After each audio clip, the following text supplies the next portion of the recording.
Assalamualaikum warahmatullahi wabarakatuh. Halo semuanya, perkenalkan nama saya Candice Imelia, NPM 2517051045. Di sini saya akan membuat video tentang materi yaitu teknik sidang. Yang pertama, apa itu sidang? Sidang adalah forum resmi organisasi yang digunakan untuk membahas, mengkaji, dan memutuskan suatu agenda berdasarkan aturan yang telah ditetapkan. Jadi, sidang bukan sekedar rapat biasa, tetapi sebuah forum formal yang memiliki aturan, tata tertib, pimpinan sidang, serta mekanisme pengambilan keputusan yang sah. Dalam sidang ini, setiap keputusan yang diambil itu bersifat mengikat seluruh anggota organisasi. Oleh karena itu, pelaksanaan sidang itu harus tertib, terstruktur, dan demokratis. Lalu yang kedua, musyawarah besar. Musyawarah besar adalah forum pengambilan keputusan tertinggi dalam organisasi. Dalam musyawarah besar, biasanya itu membahas laporan pertanggungjawaban pengurus, evaluasi program kerja, dan lain-lain. Lalu selanjutnya, alur persidangan. Yang pertama itu ialah pengesahan tata tertib sidang. Yang kedua, pemilihan pimpinan sidang. Yang ketiga, evaluasi kinerja kepengurusan. Lalu yang keempat, sidang komisi. Yang kelima, sidang pleno. Dan yang terakhir itu pemilihan ketua dan wakil ketua. Nah, apa bedanya sidang komisi dan sidang pleno? Sidang pleno adalah sidang yang diikuti oleh seluruh peserta sidang. Biasanya digunakan untuk membuka dan menutup persidangan, menyampaikan laporan, mengambil keputusan penting yang menyangkut semua peserta. Sedangkan sidang komisi adalah sidang yang diikuti oleh sebagian peserta yang dibagi berdasarkan bidang atau komisi tertentu. Tujuannya yaitu untuk membahas materi secara lebih khusus dan mendalam. Kemudian hasilnya ini akan dilaporkan kembali ke sidang pleno. Lalu selanjutnya itu GBH-PKO, AD atau ART, Juklak atau Juknis. GBH-PKO itu atau Garis Besar Haluan Program Kerja Organisasi adalah pedoman umum arah kegiatan organisasi. Lalu AD atau ART, Anggaran Dasar dan Anggaran Rumah Tangga adalah aturan tertinggi dalam organisasi yang mengatur tujuan, keanggotaan, struktur, serta tata kerja organisasi. Selanjutnya itu Juklak atau petunjuk pelaksanaan adalah panduan untuk melaksanakan suatu kebijakan. Lalu ada Juknis atau petunjuk teknis adalah penjelasan teknis dari Juklak agar pelaksanaannya lebih jelas. Nah, keempat hal ini menjadi dasar hukum dan pedoman pelaksanaan dalam sidang maupun kegiatan organisasi. Lalu selanjutnya, unsur-unsur persidangan. Yang pertama itu ada peserta sidang, yaitu seluruh anggota yang memiliki hak untuk mengikuti sidang. Lalu yang kedua itu ada pimpinan sidang, yaitu orang atau tim yang memimpin jalannya persidangan agar berjalan tertib. Lalu ada materi persidangan, yaitu bahan atau agenda yang dibahas dalam sidang. Lalu ada ruangan sidang, yaitu tempat berlangsungnya persidangan. Yang kelima itu ada perlengkapan sidang, seperti palu sidang, meja, kursi, alat tulis, notulen, dan sound system. Lalu yang terakhir ada tata tertib. Lalu, hak dan kewajiban peserta sidang. Yang pertama itu peserta penuh, yaitu pengurus atau anggota dalam suatu organisasi. Nah, hak peserta penuh ini yaitu hak bicara, hak suara, hak memilih, dan hak dipilih. Yang kedua ada peserta peninjau, orang-orang yang diundang seperti alumni dan BP. Nah, hak peserta peninjau itu yaitu adalah hak bicara. Nah, keduanya ini memiliki kewajiban yang pertama menaati tata tertib persidangan, lalu yang kedua menjaga ketentuan persidangan. Lalu selanjutnya ada pimpinan sidang. Pimpinan yang pertama memimpin penuh jalannya persidangan. Lalu pimpinan yang kedua membantu pimpinan sidang pertama dalam mencatat interupsi. Pimpinan ketiga notulensi atau hasil dari persidangan. Nah, selanjutnya ada istilah dalam persidangan. Yang pertama, interupsi. Hak peserta sidang untuk menghentikan sementara alur pembicaraan demi memperbaiki jalannya forum. Lalu ada pending, memberhentikan sidang sementara waktu dan tujuan tertentu. Lalu ada looping, metode penyelesaian ketika forum mengalami kebuntuan. Lalu ada voting, yaitu yang digunakan jika musyawarah mufakat tidak mencapai kesepakatan.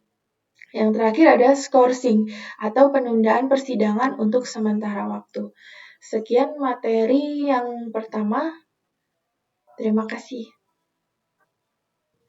Materi selanjutnya yaitu membangun pola pikir mahasiswa.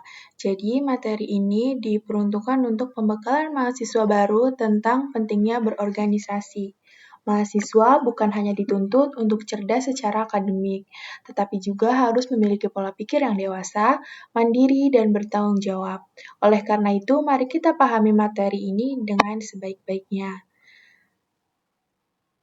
Nah, selanjutnya ini ada pengalaman dan riwayat organisasi dari Kak Putra. Yang pertama itu ada Ketua Umum Himakom Unila, anggota bidang kaderisasi Himakom, staf ahli Komisi Advokasi DPMU KBM Unila, anggota bidang Kominfo Forma PMP APF MIPA, panitia PKKMB Universitas, fakultas, jurusan, panitia studi lapangan ilmu komputer, lalu ada delegasi peserta LKKM TM nasional. Apa tujuan kamu ke sini?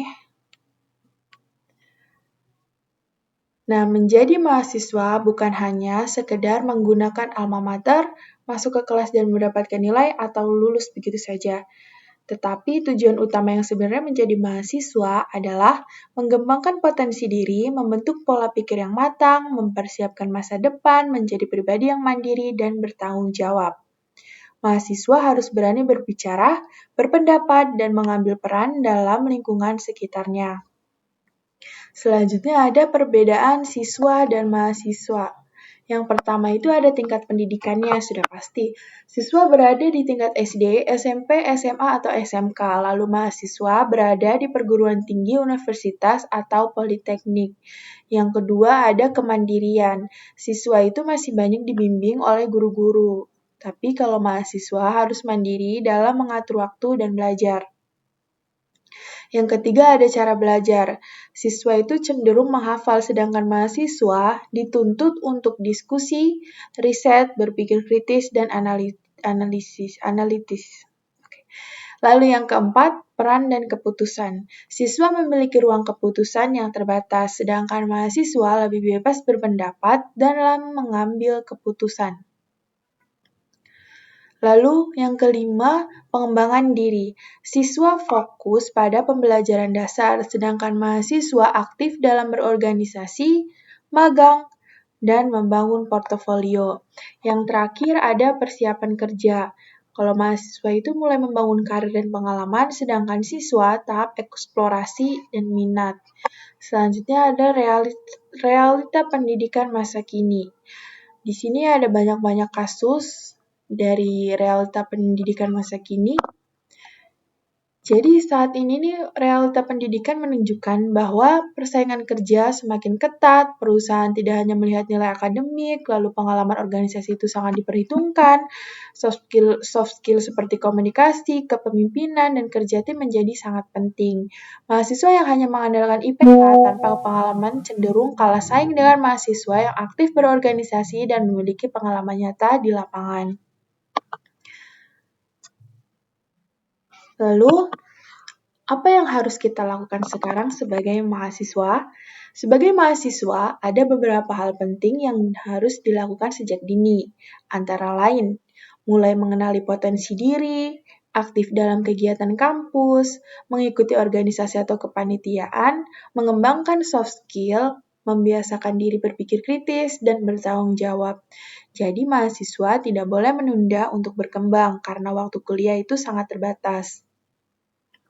Lalu ada alasan mahasiswa tidak mau ikut organisasi. Jadi ada beberapa alasan umum mengapa mahasiswa ini enggan ikut berorganisasi, yaitu yang pertama, takut tidak bisa membagi waktu. Lalu ada merasa malu atau tidak percaya diri, takut capek dan ribet, atau lebih memilih zona nyaman. Padahal, justru dari organisasi itulah mahasiswa belajar mengatur waktu, meningkatkan kepercayaan diri, dan melatih mental. Lalu persyaratan magang dan kerja. Di dunia kerja saat ini itu perusahaan biasanya ini tidak hanya melihat nilai akademik, tetapi juga melihat seperti pengalaman organisasi, kemampuan komunikasi, kemampuan bekerja dalam tim, leadership, dan problem solving. Organisasi menjadi salah satu bukti nyata bahwa mahasiswa ini memiliki soft skill yang dibutuhkan oleh dunia kerja. Lalu,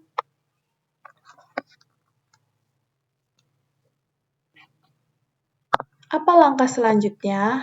Apa yang harus dilakukan oleh mahasiswa? Setelah memahami semua materi ini, maka langkah yang harus dilakukan yaitu seperti menentukan tujuan hidup, aktif di lingkungan kampus, mengikuti organisasi sesuai minat, mengembangkan diri secara konsisten, berani keluar dari zona nyaman. Mahasiswa harus sadar bahwa masa depan ditentukan dari apa yang dilakukan hari ini. Nah, sebagai penutup, dapat disimpulkan bahwa mahasiswa adalah satu-satunya yang paling bertanggung jawab atas dirinya sendiri. Tidak ada orang lain yang bisa menentukan masa depan kita selain diri kita sendiri.